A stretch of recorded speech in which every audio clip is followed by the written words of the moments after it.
les nations et les peuples d'Afrique se sont fait voler le XVIIe et le XVIIIe siècle, sur le continent où l'histoire humaine a commencé et a connu ses premiers développements civilisationnels qui ont ensuite formaté le reste de la civilisation méditerranéenne. Je pense à l'Égypte antique. Vous vous êtes fait voler le XVIe, le XVIIe siècle et une partie du XVIIIe par l'esclavage. Puis le XXe par la colonisation. Je ne donne pas de leçons, je fais juste la remarque. Les médias actuels ne portent leur attention sur l'Afrique que pour donner des mauvaises nouvelles. Souvent, l'Afrique, c'est le continent oublié. Il est oublié dans les négociations de l'Organisation mondiale du commerce. Il est oublié lors des grandes alliances stratégiques. Lorsque les puissants de la Terre se réunissent, très très souvent, on ne parle de l'Afrique que pour couvrir ses dettes ou pour venir à son aide. Vous savez, souvent, quand on pense à l'Égypte, on ne pense pas à l'Égypte comme un pays noir, n'est-ce pas? Hein, on a eu même, quand on est dans les années 50, 60, les péplums sur l'Égypte. Comment elle est, Cléopâtre? C'est Elizabeth Taylor. Elle est toute blanche. Mais la réalité, c'est complètement différent. Toutes les recherches historiques ont montré qu'à l'époque de Moïse, ont montré qu'à l'époque biblique, l'Afrique était un pays noir. Et d'ailleurs, il suffit de regarder les hiéroglyphes aujourd'hui pour voir toutes ces femmes égyptiennes avec les cheveux tressés qui ressemblent à s'y méprendre aux Peuls du Sénégal. Des recherches ont montré que les Peuls du Sénégal, pour ceux qui les connaissent, sont parmi les descendants les plus directs des Égyptiens. Les travaux, entre autres, du professeur Cheranta Diop et d'autres ont montré que l'Égypte était un pays noir, que l'Éthiopie était un pays noir et que la Libye était un pays noir. On l'appelait la Cyrénaïque, avec la ville de Cyrène, ou la Tripolitaine. C'est un pays noir. Et j'aimerais bien, justement, aujourd'hui, quand on pense à l'Afrique, on pense à quoi? Honnêtement, quelles sont les images qui viennent à nous? Nous qui sommes ici en Alsace. Je ne sais pas vous qui regardez Internet là. Mais on pense à des guerres, on pense à des catastrophes, on pense à des famines, on pense à des ennuis sociaux. Voilà les premières images qui nous viennent lorsqu'on pense à l'Afrique. Est-ce que vous savez que pendant plus de 1000 ans, c'est l'Égypte qui a nourri tout le bassin méditerranéen par son blé?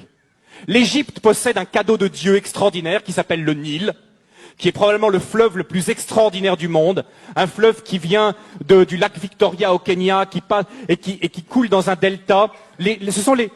Qui donne la possibilité de faire du jardinage de façon extraordinaire. Le Nil, c'est un cadeau de Dieu. Le Nil, c'est ce qui permet à l'Égypte d'avoir toujours été riche. Et quelque chose de très intéressant aussi, ce sont les Égyptiens qui ont inventé le jardinage. Les pastèques que nous mangeons en été, ce sont les Égyptiens qui l'ont cultivé les premiers. À l'époque, l'Égypte était la première puissance économique du monde. Aujourd'hui, l'Afrique est la dernière puissance économique en tant que continent. Mais il n'en a pas toujours été de même. Ce qui se passe aussi, c'est que l'Afrique était la première puissance militaire à l'époque. À l'époque, l'Afrique était une puissance militaire qui faisait trembler. À l'époque aussi, l'Afrique dominait le monde également par ses connaissances scientifiques. C'était de l'Afrique que venait toute la connaissance. Les Égyptiens ont été les premiers astronomes, ont été les premiers à jeter les bases de nos sciences modernes. Venait également de l'Afrique. C'était aussi une époque où l'Afrique accueillait les réfugiés. Aujourd'hui, on pense que l'Afrique, c'est le pays qui envoie plutôt des réfugiés. Mais à l'époque, l'Afrique accueillait les réfugiés. La grande différence entre l'Afrique et nous, c'est que l'Afrique et les Africains sont concentrés et se focalisent sur les personnes, alors que nous nous focalisons sur les choses. Et le retour, souvent, quand je reviens du Sénégal et que je reviens en Europe, et ma femme a le même sentiment que moi, c'est le matérialisme qu'on retrouve ici, l'attachement passionné aux objets, aux choses. C'est quelque chose qui finit par nous blesser. Et je sais que c'est quelque chose pour tous les visiteurs africains et pour tous ceux qui sont ici qui les blessent. Parce qu'en Afrique, la première chose, la plus importante, c'est les personnes. Vous ne pouvez pas savoir à quel point je bénis Dieu que mes enfants soient élevés en Afrique. Je bénis Dieu. Vous savez, lors de notre premier retour, après 3 ans passés en Afrique, notre premier retour, on avait une petite fille, notre deuxième, Loïs. Je crois qu'elle avait 2 ans. Et quand elle venait ici en Alsace, elle passait son temps comme ça, à lever les mains. Quand elle voyait les gens, elle levait les deux bras comme ça. Parce qu'elle savait qu'en Afrique, elle avait expérimenté que quand un enfant tend ses bras, qu'est-ce qui se passe? N'importe qui soit de la famille ou pas, va prendre l'enfant dans les bras, dire une parole gentille, le consoler. Et elle était là en Europe, elle tendait ses bras comme ça, mais c'est pas la même chose ici. C'est pas la même chose.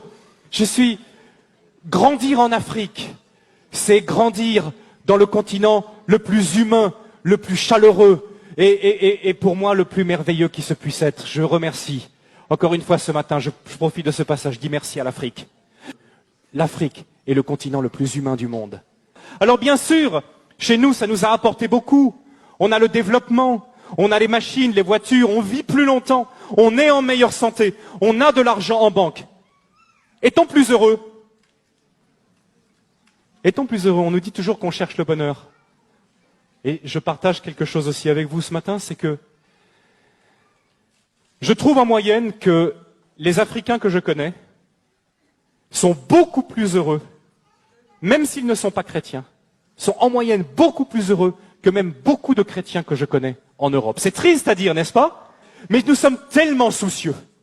Et si nous regardons bien d'où viennent la plupart de nos soucis, viennent souvent de questions matérielles. Questions d'argent, des questions de travail qui nous minent. Mais les Africains que je connais, même s'ils ont des situations beaucoup plus difficiles, ni sécurité sociale, pas beaucoup d'accès aux médicaments, compte en banque, la plupart du temps, rien du tout, mais heureux de vivre et reconnaissant pour les petites choses.